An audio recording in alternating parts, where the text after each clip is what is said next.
स्वागत, प्रणाम, अभिनंदन, आभार। दोस्तों, हमारा गौरवशाली इतिहास है, अध्यात्म में समृद्धशाली है, जिसे हम भारतीयों को फख्र होना चाहिए निश्चित रूप से।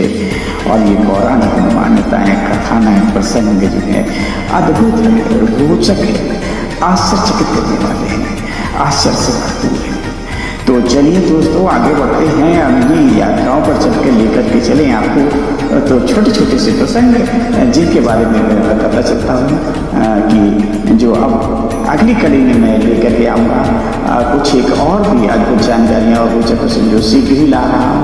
ये बहुत छोटे छोटे होंगे लेकिन प्रसंग बड़े अद्भुत होते हैं। वो आपकी उत्कंठा से बिल्कुल पूरी तरह से आपकी उत्कंठा को ध्यान में रखते हुए, उत्सुकता को ध्यान में रख करके समर्पित कर रहा हूँ, अर्पित कर रहा हूँ। और जो अगला वीडियो आएगा वो इस बात को लेकर के होगा कि श्री गणेश जी को दूर्वा घास दूर्वा क्यों बुरी है, क्या कारण है कि श्री गणेश जी को दूर्वा चढ़ाते हैं और कैसे चढ़ाते हैं, क्यों चढ़ाते हैं, ये सब के बारे में बात करूँगा। छोटा सा ही वीडियो होगा। इसी तरीके से जो दूसरा वीडियो होगा वो ये कि गणेश जी को अगर दूर्वा प्रिय है तो क्या प्रिय है? तुलसी। तुलसी क्यों प्रिय है? और जबकि भगवान विष्णु को बहुत प्रिय है, तुलसी विवाह भी संपन्न होता है, शालिग्राम के साथ शादी भी होती है, लेकिन गणेश जी को तुलसी नहीं पसंद है। क्यों अप्रिय है वो भी चर्चा करूँगा। तो इसलिए कह रहा हूँ कि आप मेरे चैनल के साथ जो भी नए लोग हैं वो हमारे चैनल के साथ जुड़ जाएँ। अभी तक अगर नहीं जुड़े हैं तो सब्सक्राइब कर लें और बेल आइकन को जरूर प्रेस कर दें, जिससे सबसे पहले ये वीडियो आप तक पहुंच सकें। चलिए आगे बढ़ते हैं और जल्दी से अपने जो हमारा जो मूल टॉपिक है, मेन टॉपिक है, जिस पर मैं बात करना चाहता हूँ, आज आपसे ध्यान आकर्षित करना चाहता हूँ, वो भी कुछ ऐसा ही है, बड़ा ही रोचक प्रसंग है। शंकर सुमन शब्द को लेकर के है। जी हाँ दोस्तों, गणेश स्तुति में जब शुरुआत करते हैं तो देखिए यहाँ पर इस लाइन में ये आता है, गाइए गणपति जगवंदन, गाइए गणपति जगवंदन, शंकर सुवन भवानी नंदन, गाइए गणपति जगवंदन, शंकर सुवन भवानी नंदन। तो ये तो गणेश स्तुति की बात हुई तुलसीदास जी द्वारा रचित। इसके बाद जो दूसरी बात कर रहा हूँ मैं हनुमान चालीसा की, वहाँ पर भी यही शब्द इस्तेमाल हुआ, यही वाक्यांश इस्तेमाल हुआ है। कैसे? तो देखिए, सुनिएगा इस चीज को।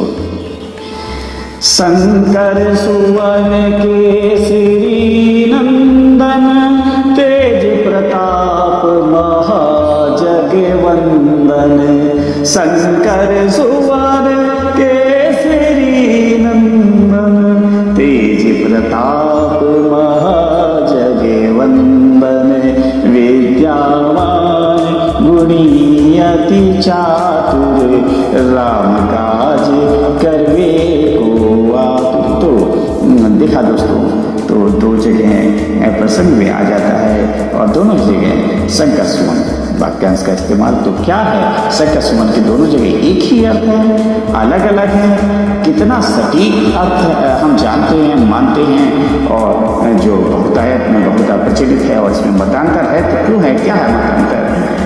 तो जानते हैं। इससे पहले कि इस पर बात करें तो एक जो जिस पर हम सभी एक मत हैं वो ये कि श्री गणेश जी भवानी और शंकर के पुत्र हैं और हनुमान जी 11 रुद्र अवतार शंकर के अवतार हैं। लेकिन क्या यहाँ पे जो शंकर सुमन शब्द आ रहा है उसमें अगर हम एक ही अर्थ रखना चाहते हैं, या हमारे जो श्रेष्ठतम कवियों में से एक श्री गोस्वामी तुलसीदास जी का क्या अभिप्राय है दोनों जगह एक ही शब्द इस्तेमाल करने का?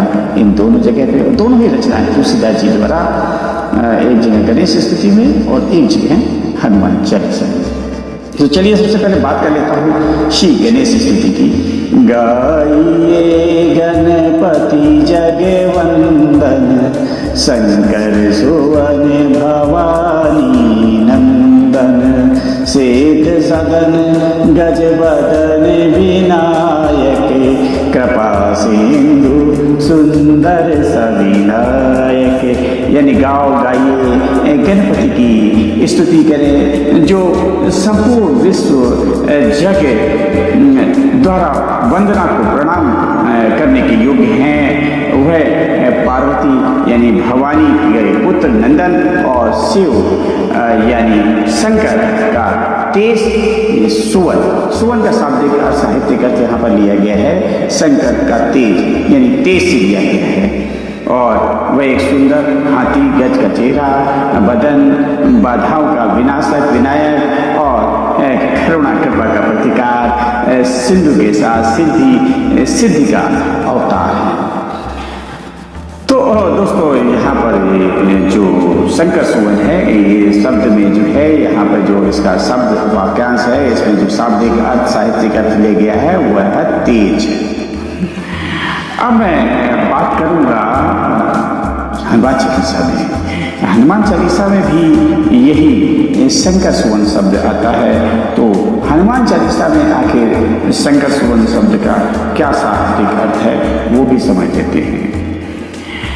शंकर सुवन केसरी नंदन, तेज प्रताप महाजगवंदन।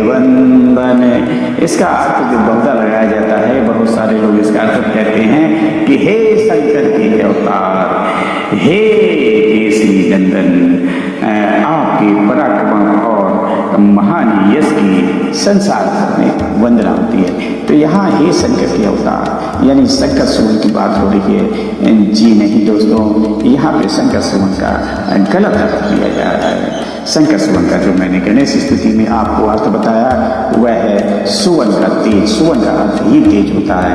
तो यहाँ पर भी सुवन का अर्थ तेज ही लगाना है, वही उचित रहेगा।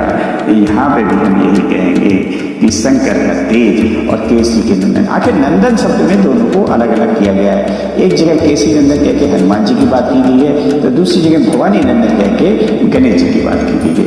इससे बहुत स्पष्ट हो जाता है कि शंकर सुवन का जो तुलसीदास जी द्वारा दोनों ही रचनाएं दी गई हैं, तुलसीदास जी का भी अभिप्राय यही है कि शंकर सुवन का मतलब है शंकर के तेज से, ना कि शंकर के पुत्र की बात हो रही है या शंकर के अवतार की बात हो रही है। तो दोस्तों यही मैं आपको स्पष्ट करना चाहता था कि ये जो मतांतर होते हैं ये भ्रम पूर्वक होते हैं, भ्रम के कारण होते हैं।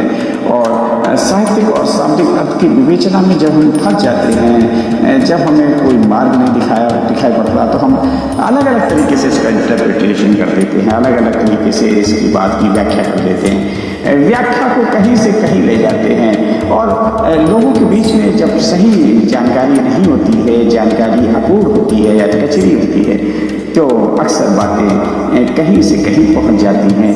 अर्थ का अनर्थ भी हो सकता है। फिलहाल यहाँ नहीं हुआ है, यहाँ पे दोनों ही चीज़ें सही हैं, सार्थक भी है।